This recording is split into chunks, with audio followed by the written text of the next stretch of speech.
I'm here to tell my testimony and my experience with God. I was a person who dealt with death, a cancer patient fighting with death. I underwent treatment as I had cancer. I spent 10 years of my life in the hand of doctor taking medicine. I suffered a lot. Everything God allowed is for a purpose. I know what I went through. However, Jesus was present in every moment of my life as I struggled with illness.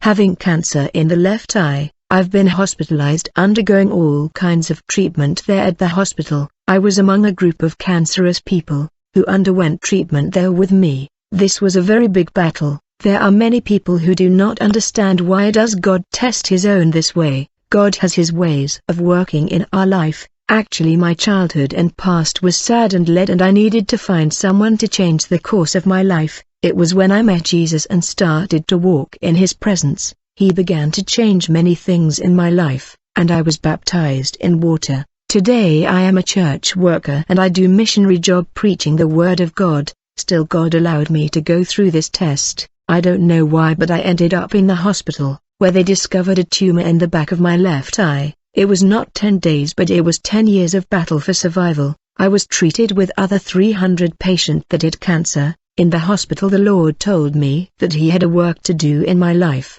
and that he needed to do a work in me. For in Jeremiah 18 the Bible say you are the potter and we are clay in your hand. And during these 10 years the Lord modeled me every day, every month and every year while suffering there undergoing cancer treatment. He was breaking and modeling me with his hand on his image. And in these 10 years of treatment, like everybody who other, I suffered a lot. I took a lot of chemotherapy. I lost my hair, the gray hair grew up and my eye pushed out. One day I held my eye with piece of toilet paper. I was afraid my eye will fall to the ground there in the hospital. I was afraid and I held my eye with piece of paper because my eye trembled. I cried, and from my right eye drop of tears fell. I saw several people suffering in this hospital. Often, I walked in the hallway of the hospital watching in each room people crying, suffering in greater despair, and I was there in the middle of people that don't have Jesus. They asked me why a believer of Jesus Christ was there among them if Jesus was really healing people.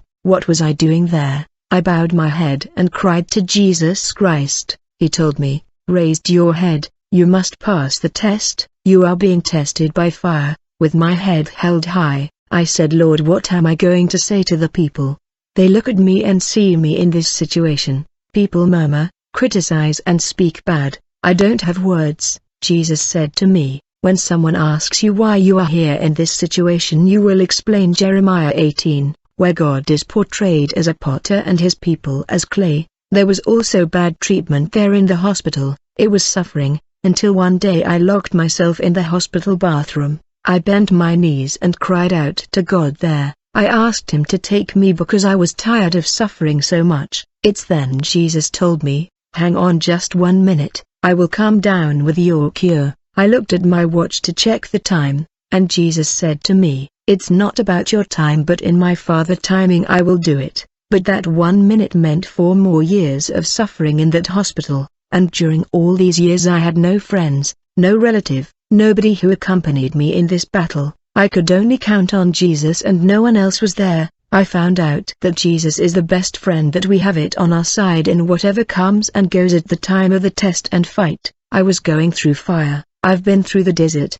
We know in the desert there is no water and food, but the Lord was to sustain me in the desert. I arrived in front of the Red Sea and there was no way to pass through. I bent my knees and cried out to God asking him to take me because I was tired of suffering so much. He opened the sea. I passed on dry land. I crossed the sea. I was in the Lord's hand because these 299 people that were treated had already passed away one after the other in that period of 10 years. I am the only one that survived. Even if I was skin and bone, the chemotherapy is a very strong treatment. At that moment the Lord was there with me because in no time did he turn his back on me. Finally the doctor came to me and said, we've reached the end of the road, and you're in the terminal phase of cancer. There is no need to continue the treatments. You're gonna need a miracle. He looked at me and asked me, do you believe in miracle? I looked at the doctor and said, yes, my God is a miraculous God and he will work a miracle in my life. And he told me, look, it's between you and God now, So far they did what they could do, but there was no result. It is up to God. Jesus spoke and told me, from now on it's me. The doctor told me, you can go home and wait for death because there isn't solution to your problem. Then I went out to the lobby of the hospital. I looked for my friends that I loved so much. There was no one for me. My family was not there. People that I loved so much were not there. There was no one to give me a hand, and I needed to get to my mother's house. I was holding and falling here and there, but the Lord sustains me. I told Jesus Christ I need to get to my mom's house. That's when I went out of the street to get home. I spent about 2 hours, 30 minutes to get the Avenue Fonso Pena. When I arrived in front of the avenue, I put my feet on the asphalt to cross the road. I couldn't do it because I was very weak. I spent 2 months without food. I went backward because I was so weak. I cried and I screamed for help. At that moment, I saw a light that had the shape of a fireball. This light descended on the avenue and it turned into the radiant man. This man came and held my arm, and I lay on his shoulder because it was too much for me and I slept. When I woke up I was in the bus and I saw that we were already at the final stop of the bus that was taking me to my mother's house. I saw that I was sitting in the first chair. On my side was my bag. The driver and the changer looked at me scared. I looked at the driver. I said I didn't have a transportation ticket. I had nothing to pay that ticket, but I needed to get to my mother's house. The driver told me, "You don't need a ride. The man who brought you was carrying you on his lap. Then he sat you there and paid your ticket, and he told me you were his and he loved you a lot." My dear, God takes care of his children. He took care of me with very special care. There was no way to cross the Avenue Fonso Pena. He came and got me and carried. He got me in the bus and made me sit on the bus and paid my ticket. He took care of me and is ready to take care of all those who trust in him. What I want to report in my testimony is that whoever has Jesus has everything. Nothing is missing. I went through a very big suffering, but it was worth it. He taught me a lot because I have no doubt what God can do in my life and in the life of people. In this ordeal I found that God, He doesn't promise what He doesn't give, and when God says He's going to give something to you, He has the power to comply with His word. I discovered in my life that the Lord is one with His word. He took me to my mother's house, and when I arrived at my mother's house I laid on the bed. It's been half an hour that I was lying in the bed. My eye trembled because the tumor moved in the back of mine eyes. I looked from side to side and it was the moments that I felt pain. I cried with tears mixed with blood. I screamed, "God mercy." Then Satan spoke in my ear as tears fell on my pillow. I said to him, "The Lord didn't turn His back on me. God is with me."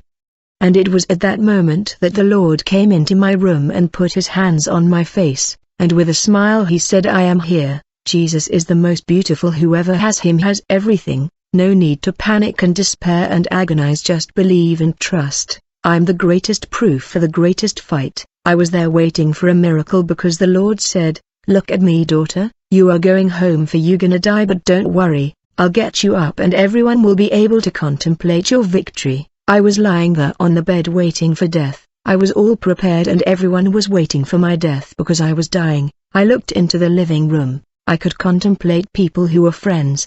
When I needed them in the hospital they didn't visit me. They were all there, while my body was there. In a moment, I saw death entering the room. I had fear because death is cold, and when she arrived she touched my feet and they froze, and the cold climbed on my legs spreading all over the body. I thought in me, I can't have fear of death. Jesus promised He would resurrect me. When I turned to look I saw death standing there looking at me, and I told her, "You can do your work, but I will come back to a new life." As soon as death touched me, I blacked out, and I woke up in this wonderful land in heaven. My brother, if you want to walk on golden streets, if you want to rest in glory one day with Jesus Christ, you must pay the price for you to get in there. It's beautiful, it is wonderful for those who goes there in rapture. I did not want to come back to the earth. Heaven is the most beautiful thing and there is no place in the world more beautiful than heaven. The first thing that I found out when I got there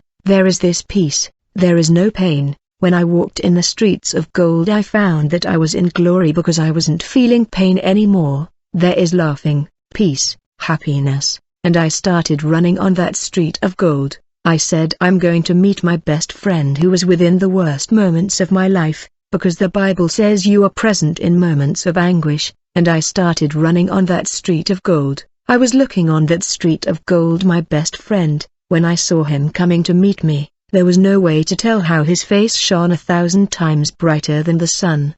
He picked me up and hugged me and told me, "In a little while, my daughter, you will wake up on earth for a great work. Many won't understand anything, but mystery cannot be explained." Jesus took me in a hall full of radiant angels. I said, "Lord, it is good to be here." The Lord Jesus laid me on a bed, and with a scalpel of fire he started to cut the tumor. He wiped the first my eye, and he cut and removed everything that was rotten and damaged. With a fiery scalpel he plucked out the tumor from the root and held everything on his hand, and at the bottom of my eye with his finger, he wrote that the tumor will never come back again. Signed, Jesus Christ of Nazareth. He placed his mark there in the glory. It was so good, so wonderful that I asked Jesus to stay there. He said, "I have work to do with you on earth." I said, "But I'm not coming back." "You will travel, you will go from church to church, where you will be invited. You go because I will be with you, and you will speak to my people that I am, but I will never abandon you." There are many people there out of the way. They say that Jesus has turned his back on them. That's why they are in the world. God never turns his back on none of his children. On the contrary, there are times in our lives that he carries us on the lap. Jesus carried me on his lap when I got in trouble, and when I didn't have friends to give me a hand, when my relatives were not there, when I had no one helping. He was a very present help in the time of anguish. In no time God abandoned his people. I didn't want to go back, but he sent me back. Jesus showed me my mother's house here on earth and the coffin.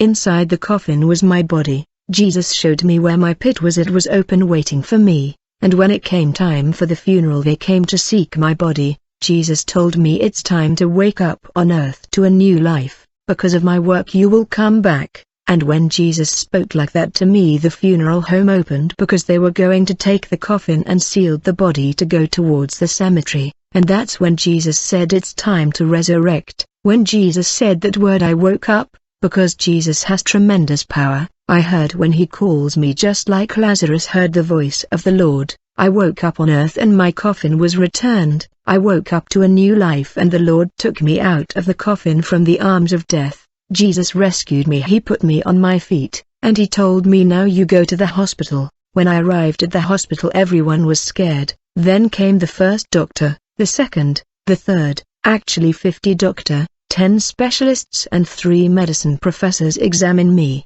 and they looked at me from the head to the plants of the feet, and they didn't find tumor. I passed in the hand of the teacher of medicine. When he arrived, he applied the anesthesia in the back of my eye. He saw what Jesus had done through that device. They contemplate the back of my eye.